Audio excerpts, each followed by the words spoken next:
This might be one of the most relaxing games I've ever played. Abzu is a 2016 adventure game where you play a scuba diving humanoid who explores and investigates the ocean in search of mysterious, life-giving underwater structures. A lot of the team who worked on Abzu also worked on Journey, and many make comparisons between the two.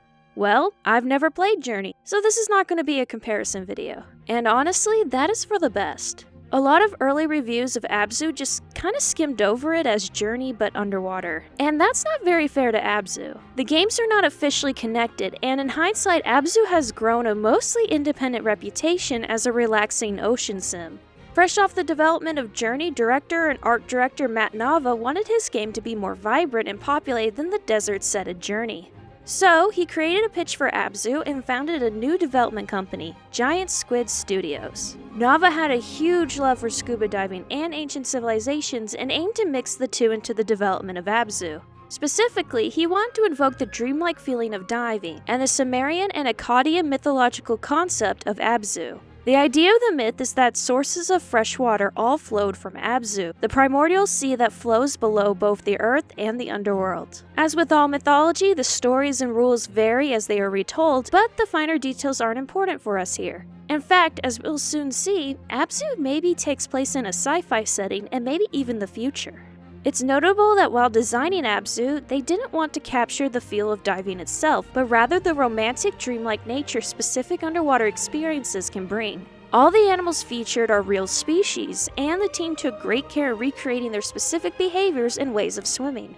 In order to fit so many fish on screen, as well as reduce visual noise and up the vibrance of the scenes, the art style was made simple with bright clean colors and basic shapes. Honestly, I think this adds significantly to the dreamlike experience of the game and helps it stand out. There are multiple diving sim games, but only one Abzu, and the latter can easily be picked out of the crowd based on only screenshots. Getting into the game itself, we start with a panning shot over and into the water. We dive deep down past many already recognizable fish. Down in the darkest depths of the ocean, where it looks like the night sky filled with stars, a well of unknown light begins to glow. We suddenly cut to the ocean's ceiling. Just below the surface is a seemingly dead humanoid. She looks like a human in diving gear, but in closer inspection she isn't quite that. She stirs, filling with life once more. The player gains control. We are at the surface of the water, looking out over the sky. Our goal is to get to the unknown well in the deepest depths. Welcome to Abzu. Already, one can see the underwater epic feel this game will have. Even at the surface of the water, there is so much beauty and wonder. Your first action is to dive down. The water is already gorgeous, looking like the clear waters of an island resort. In this space, we can learn the controls. These are the type of controls I keep thinking I've mastered, only to panic when the wrong action occurs. On PC, it's right mouse button to move and left mouse button to speed up. Ideally, you'll hold down the right mouse button to move and left click whenever you want to push against the passive slowdown. You turn with left and right, but forward and back are now lean up/back and lean forward/down, respectively.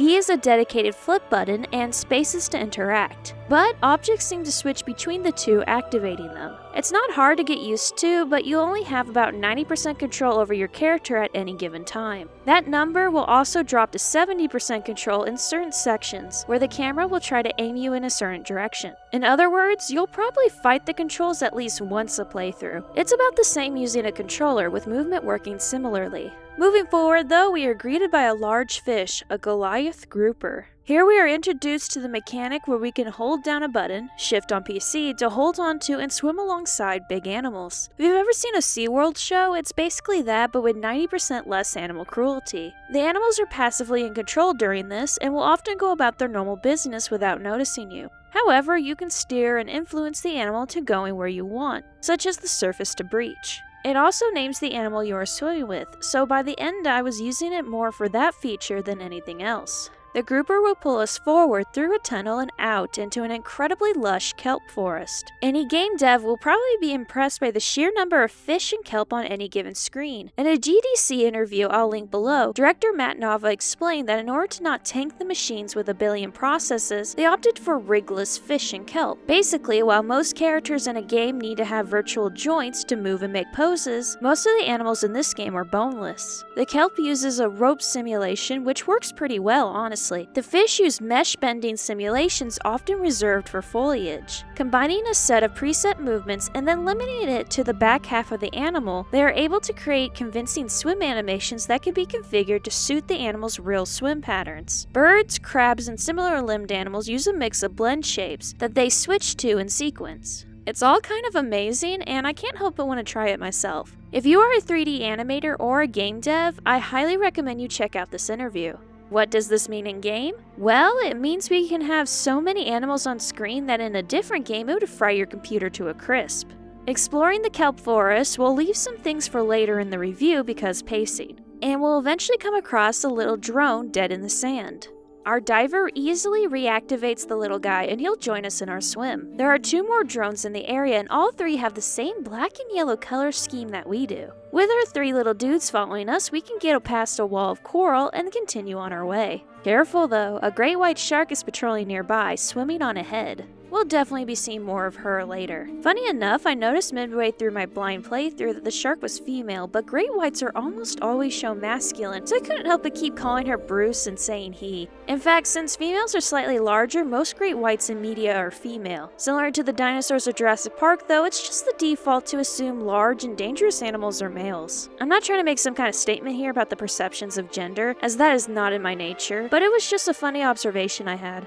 Anyway, we continue onward with our little team into a suddenly dead space. It's quite jarring to go from a vibrant and living ecosystem to a dreary and lifeless one. In the center, though, is a well or portal of sorts. We go inside and are taken to a world of starlight waters. The well we saw in our vision is below the surface, and a bridge of stars guide us to a structure up ahead. If you look up, the ghosts of ammonites float about in the arches of the roof.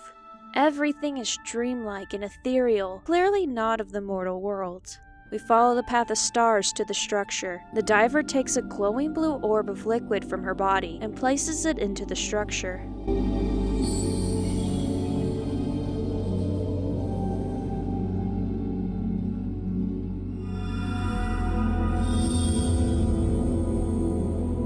It comes to life, sprouting the ghost of fish and giant manta rays.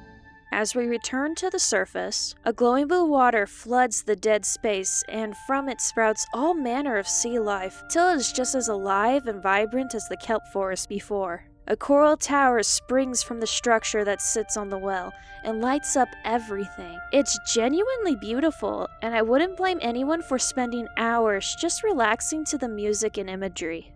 We must press forward though, and start to see more structures similar to before. Underwater ruins bear murals of a vaguely ancient Egyptian style. They depict a people who don't look that different from us, though we'll have to wait to learn more about them later.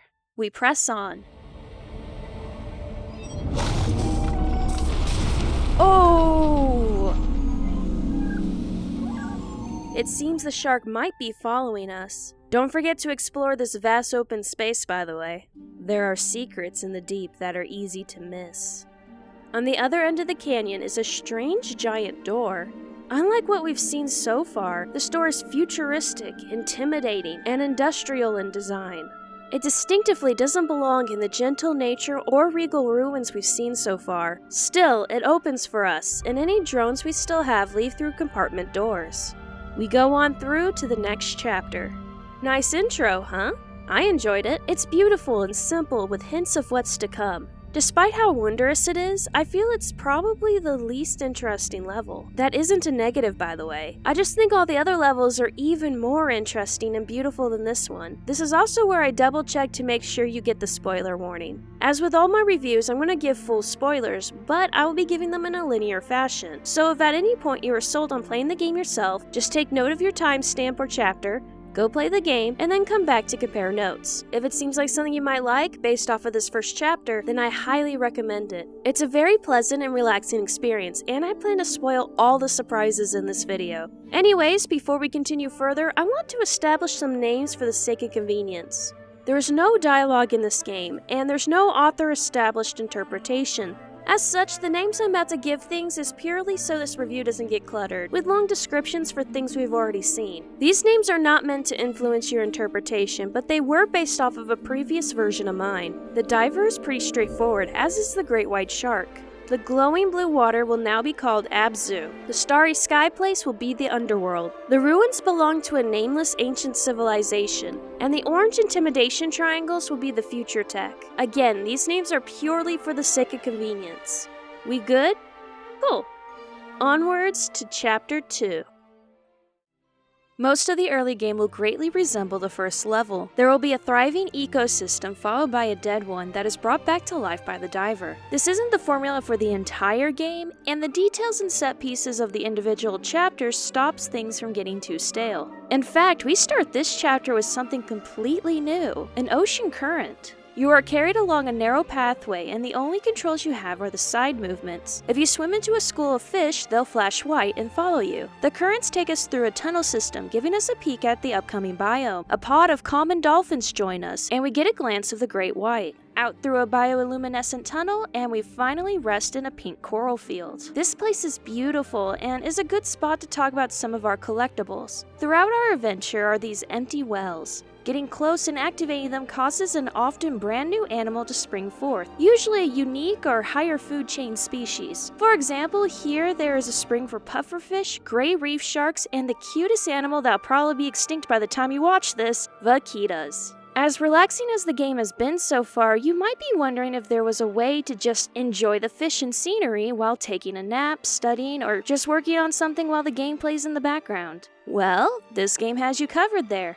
In ecosystem-focused locations, like this patch of pink, there are these shark dog statues. Activating them starts what the game calls a meditation. During this mode, the camera will focus in on a singular animal. The name of the species will appear and the camera will follow them. Pressing the movement keys will switch targets, but after not touching anything for a while, the target will cycle on its own. Not only is it a great way to look around these living areas and get a good look at all the animals, but it also makes an excellent virtual aquarium. Once you activate a statue, the associated meditation will be available from the main menu at any time. Any animals you unlock from the wells will also be in these meditations. Honestly, if these meditations were the entire game, I still know many people who would enjoy it. Back to the game itself though, and we find another little drone. Just like before, we need his help to get through a coral wall. However, there is only one this time. Through the wall and into another current, we are joined by a pod of orcas. Say what you will about SeaWorld, they were right about how amazing the idea of swimming with killer whales can be.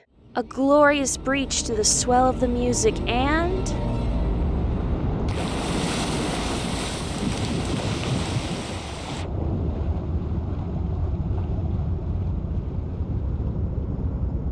another dead zone. Just as before, the sudden lack of life is jarring. We can fix that though. We go through a well to the underworld and activate another coral tower. Instead of manta rays, orcas spring forth from this one, including a little baby calf. So cute! There are also meditation statues near each of the coral areas, so if you want a full look at the new fish, it's as easy as that. We still need to move forward though. We get some more ruins and murals, this time depicting the ancients worshipping a shark. It's clear that this shark is the same one that has been following us, which definitely brings up a few questions. We'll look at that more later though. Like the previous level, we are at a drop-off, though this one goes far further down. In the center is a bait ball of trevally with several predators, such as sharks and marlins, diving about for some snacks. They even placed a convenient meditation statue for you to get a good look from. Just beyond is another triangle door though, and leaving our drone behind, we continue on to the next chapter.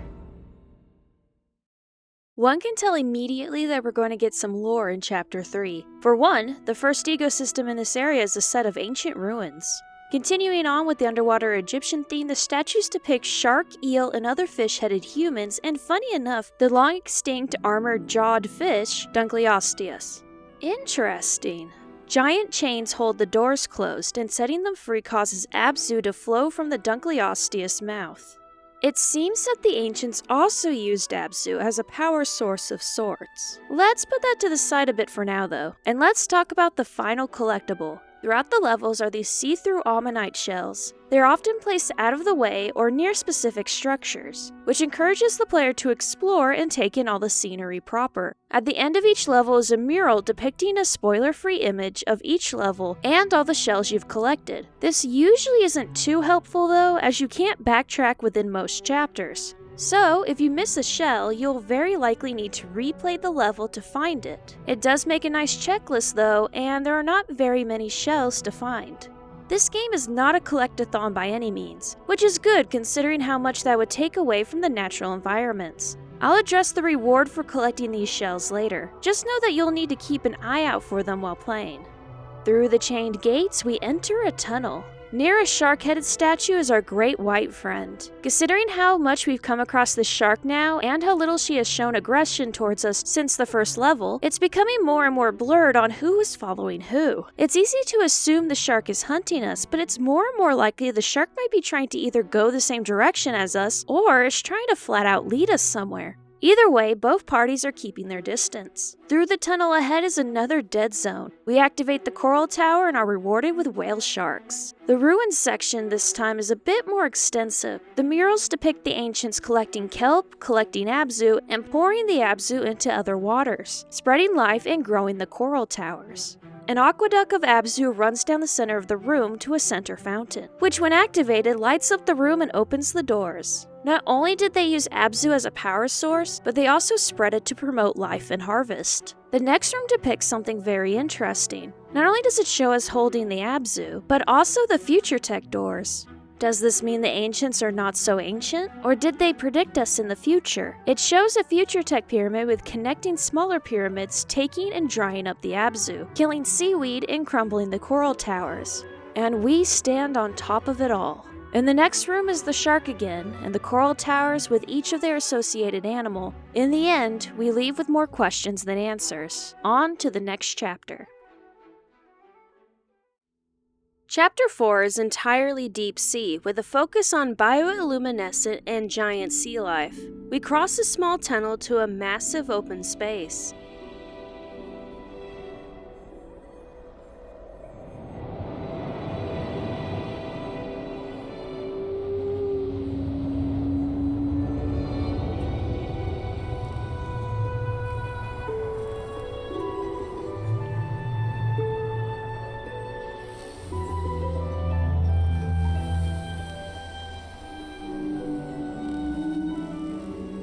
We lose player control as the diver follows a pod of massive blue whales. We pass some humpbacks heading up and get quite a show of happy blues.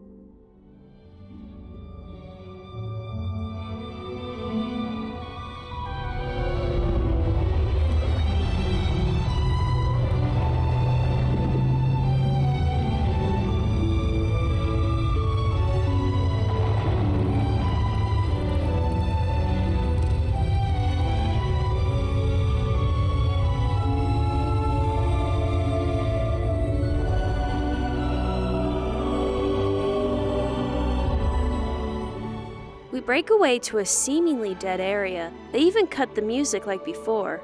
However, this area is far from dead. Deep sea fish swim about, and wells containing larger fish like goblin sharks add more. There is something that doesn't belong though. Relatively smaller future tech pyramids litter the place. If you get too close, they start to beep. Continue to get closer, and they'll zap the diver with a clearly painful amount of electricity. These sea mines can easily bounce the diver around, and the player quickly learns to hate them. The door ahead is closed by electronic locks, powered by turbines guarded by mines. No shame if you just brute force your way past them. Gameplay-wise, the turbine locks are identical to the chain ones, but there is just something more sinister about the electric-powered seals over the chains. Continuing forward and avoiding the mines, we go through a tunnel to find... the shark! No! She's been trapped under a deactivated mine.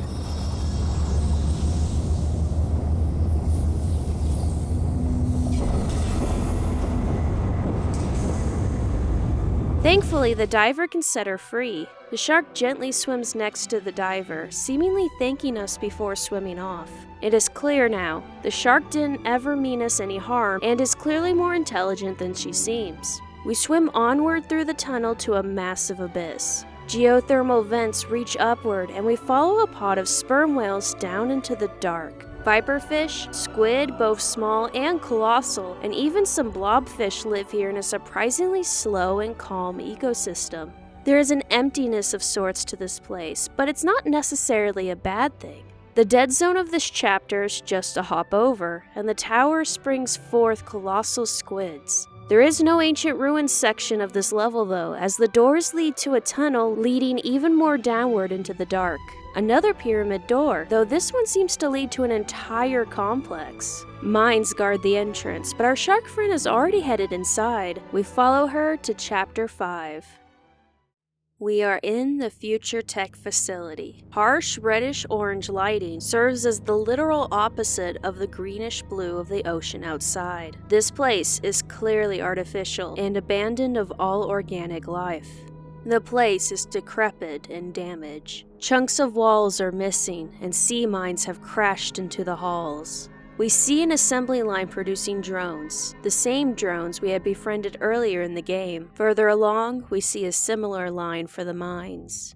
Then, we find a hologram room. Robotic, eel-like worms swim about. They look like something from the Horizon Zero Dawn universe, and it is clear that they are normally dangerous. Still though, they do not attack the diver, and even swim and play around the diver like any other school of fish in this game. The hologram projector is in the center of the room, and once activated, it will display the schematics of various machines. It shows the drone being powered by a ball of Abzu, then the mines, also being powered by Abzu. Then it shows the diver. She too is powered by Abzu and was created by the Future Tech people. There were hints to this before now. Murals, our color scheme, and our ability to activate Future Tech, but the confirmation is still powerful. The diver can activate both Future Tech and the ancient Abzu Tech because she is a fusion of both.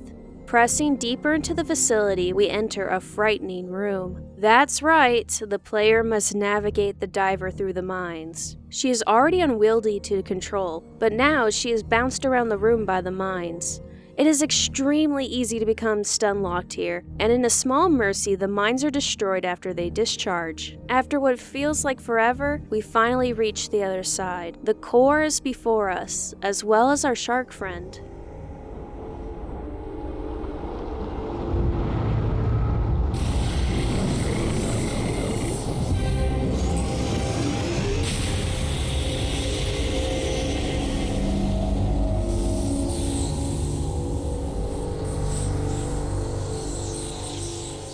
We are both electrocuted and cast down to the depths below.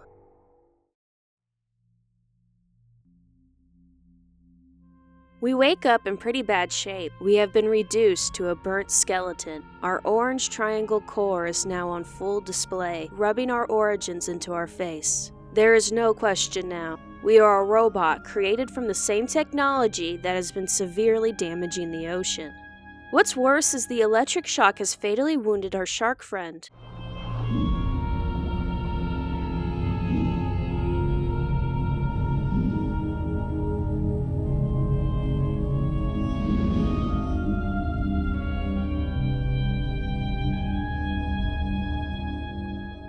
It's really interesting from a thematic point of view. Not only is the game portraying a great white shark as a friend, but it successfully asks the player to actively mourn her loss.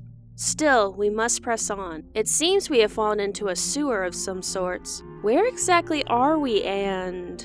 is that Diplocalus? I swear I didn't do this on purpose, but Abzu is seriously introducing extinct animals to its list, and I couldn't be happier.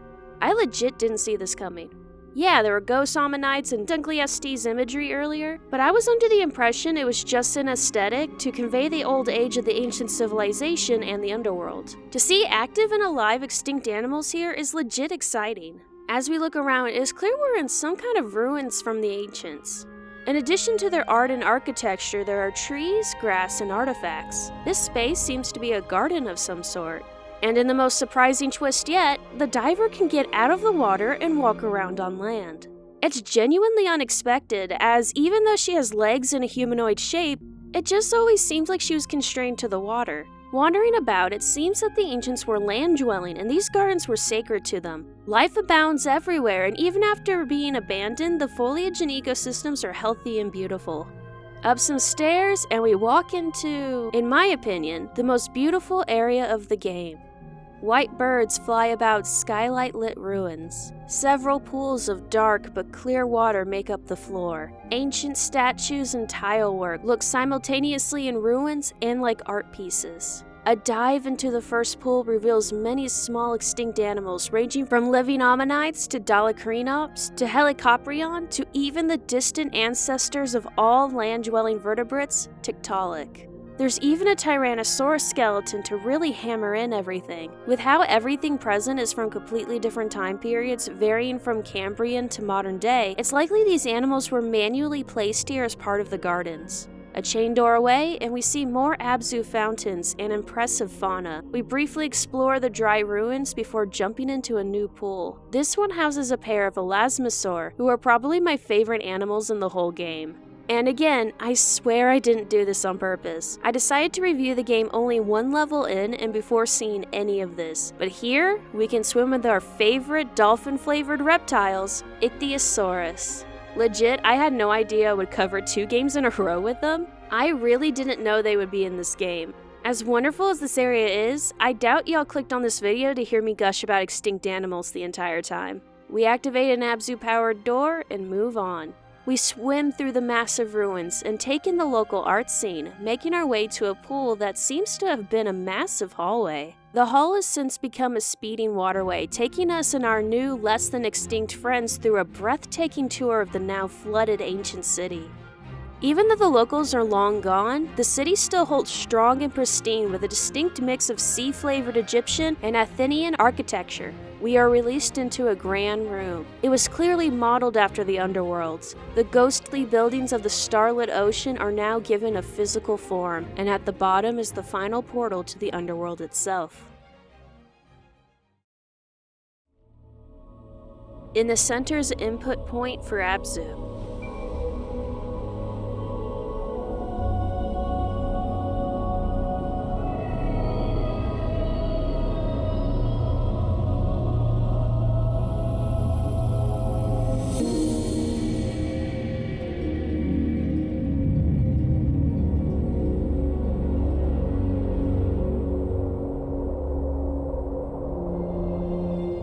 And placing some of the diver's Abzu inside returns our shark friend to us. Granted, in a ghostly form. Seeing our finned friend gives more happiness than any coral tower ever could. Reunited, the diver and the shark dive down through the starry ocean and into the pink well, the same well we saw from our vision at the beginning of the game.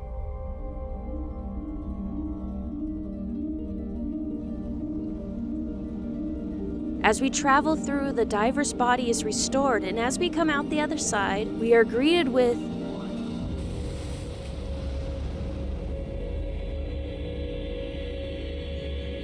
the Abzu. This world is bright, wondrous, heavenly, and is the source and endpoint of all life. The realm that spawned the primordial waters, where ghosts and living creatures both coexist in clean, clear waters in an immortal and ethereal world. Most animals in the game, including some new ones, can be found here, and the diver, now empowered with newfound speed thanks to her new body, will heal this world.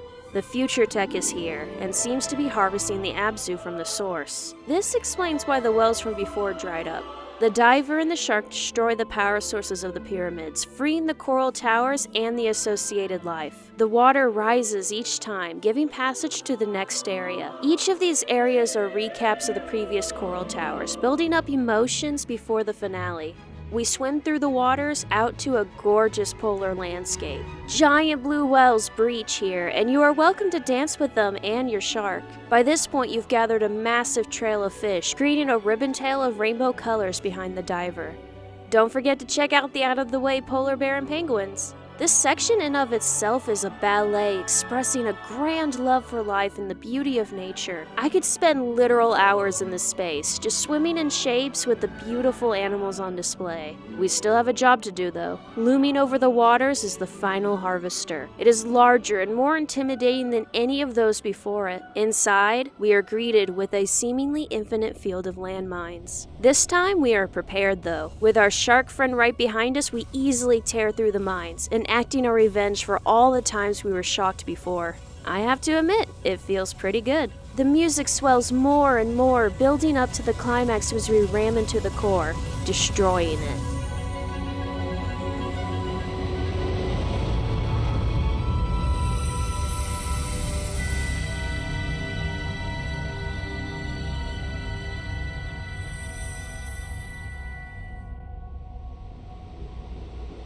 We escape from a vent just as nature immediately reclaims the metal. New coral towers and kelp forests grow from the structure, returning it to nature. Credits roll. The diver and the shark are both returned to their mortal bodies and can be controlled in the background as the camera pans in a circle. And that was Abzu. Let's take a moment to appreciate the music. By the way, I feel the need to say it now more than ever, but I am not a musical person. I like music, don't get me wrong, but there is a reason I'll be describing the music in emotions and narratives rather than proper vocabulary. They used mainly a harp ensemble at first, building up with more instruments as the grand nature of the scenes unfolded. Eventually, choirs were added to create an otherworldly feel to complement the underworld and Abzu sections. The final product is a series of gorgeous, sweeping scores perfect for the dreamlike imagery of the game. The first level's music is curious and inquisitive with a feel of naivety, all while gently hinting at the upcoming mystery.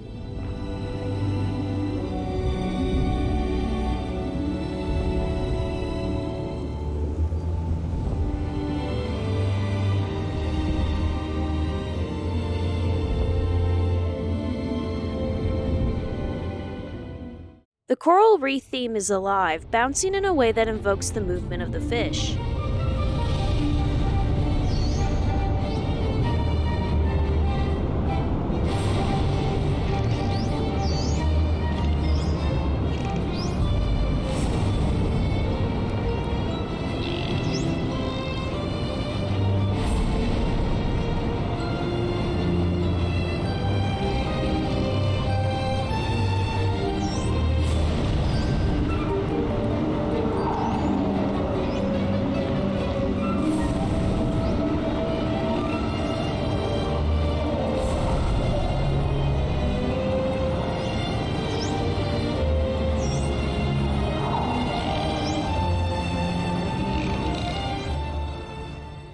The pyramids are often greeted with a sudden halt in the music, quickly communicating to the player their unnatural origin.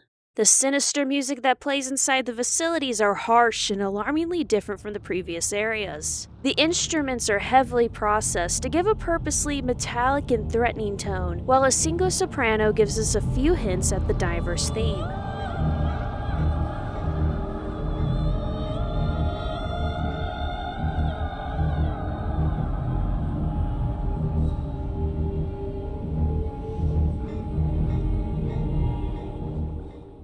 As the diver learns her origins, her theme is corrupted into a harsh and angry tone.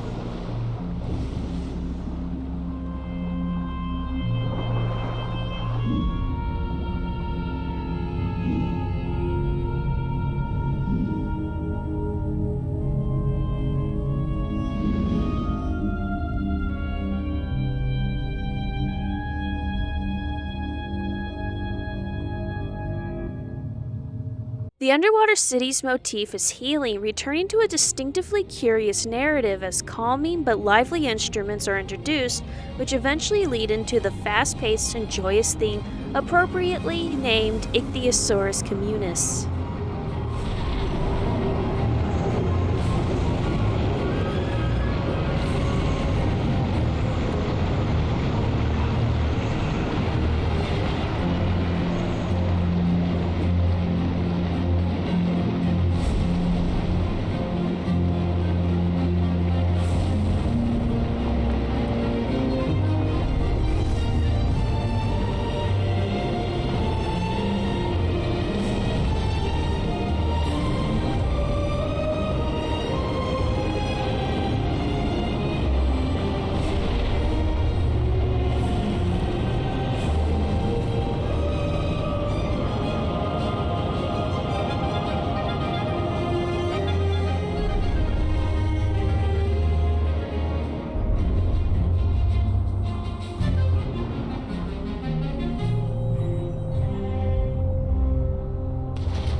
Appropriately, the scores for the underworld and primordial waters are choir-heavy with welcoming epic scores.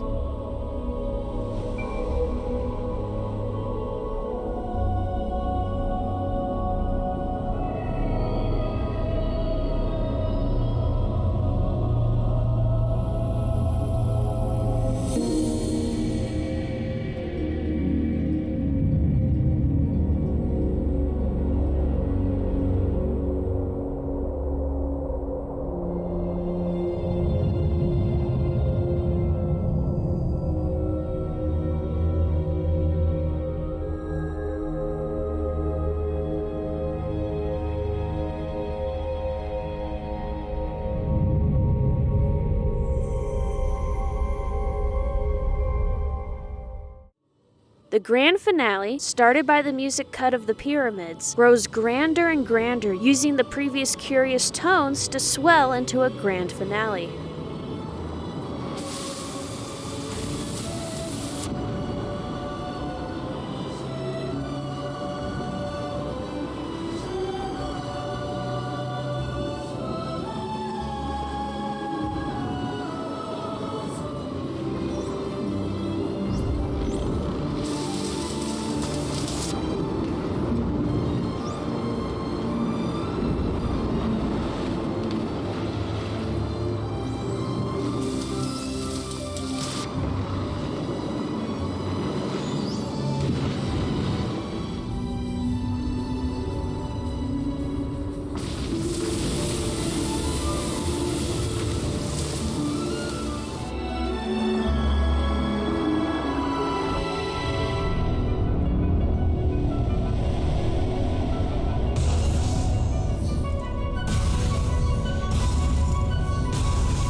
The whole soundtrack is just magical, and if you're curious to know more about it, or just want to listen to it yourself, there's a great video by composer Austin Wintory himself, where he communicates via text over the soundtrack of the game, giving a lot of insight on both the music and the game. I'll link it in the description. Before we make our conclusions, let's real quick take a look at the reward for collecting all the ghost shells. Once you collect them all, simply go up to any mural and activate it. Your suit will be blessed by the spirit of Ammonite and will turn into a beautiful ghostly blue-white. While active, your speed will greatly increase to even faster than your rejuvenated body from the endgame. Your back triangle is replaced by an Ammonite shell, and your activation sonar is now a soft and pleasant sound rather than a sharp metallic ting. The new design shows a diver that has been completely removed from the harvesters and their corrupted technology.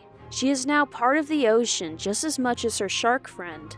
The story doesn't change, mind you, but in a nice detail, the white suit has an endoskeleton version. It's a ghostly pale color, and I really just love it. If you plan to play this game only once, don't bother with the seashells, but if you really want the full experience or plan to play it again often, then I would say this reward is worth it. It was here I was going to go into the origin of the word Abzu and the myth surrounding it/them, but ultimately decided against it as it honestly doesn't matter much. Something tells me it doesn't explain the floating islands. It seems obvious that in addition to the story presented, there is an underlying metaphor, and that both the literal and metaphorical story need some interpretation to get the whole picture. Since the creators have yet to release any official interpretation, it's safe to say that most takeaways are valid. Now, I'm not one of those bullshit hippies who claim all interpretations are valid or correct, because they're not. But the wiggle room in how the story is framed, along with the lack of dialogue, is clearly meant to invoke analyzation. I was going to either give my own interpretation here or direct y'all to the conclusion at the end of my blind Let's Play, but now I hesitate to do either. In researching this game, my understanding of the story has changed, and in fear of putting a new reading out there, only for it to promptly become outdated, I've decided to simply say that y'all should interpret the story yourselves. I also encourage you to post your understanding of the story in the comments below and debate with one another over various points. As for my final verdict on the game, it is nothing short of a masterpiece. I kept repeating this comparison in my Let's Play, so I made a point to limit its usage here. Abzu is underwater fantasia. Not only do they both share some notable imagery, but the marriage of the music and visuals into a dialogue-less experience is an impressive feat for both. Unlike the Fantasia movies though, Abzu as a video game inherently has more depth, complexity, and immersion. Abzu is a wonderful experience that I highly recommend. It is rather short but extremely relaxing with many interesting sights to share. The game is available on multiple platforms and storefronts, and I've managed to get 2 of my 3 copies absolutely free with little effort. One was a gift from the PlayStation Store to encourage people to stay in during the plague, and another is from the Epic Games Store weekly free games rotation, where I've seen it more than once. Giant Squid is alive and well to this day. In 2020, they released their second game, The Pathless, which seems to incorporate a similar sense of sweeping, beautiful imagery, but this time with a non-linear storyline and a bit more action-focused gameplay. The footage I've seen gives me Breath of the Wild vibes, if that interests you. I might give it a look one day. It seems to be an experience worth having. Giant Squid also appears to be very active on social media, so you can go follow them if you want more immediate updates. And that's gonna wrap it up there. I'm very happy that I finally got around to playing Abzu, and I'll probably return to it in my own time whenever I need something just plain relaxing. I still think a lot of people just overlook or straight up ignored this game as just Journey but underwater, and I stand firm that that is not fair to the game and the experience it gives. I hope more people give it a look, especially if they are like me and have free copies just lying around in their library. I knew almost immediately I wanted to review this game, and there is a definite reason for that. This game deserves more love, and it definitely won't disappoint you. Alright, now is when I thank y'all for watching and encourage y'all to check out more videos. While researching, I found a few behind the scenes stuff, including the RGDC presentation, multiple small behind the scenes commercials, and the soundtrack with the commentary text. There is also a couple or so videos on YouTube going into detail over the biology of the animals presented.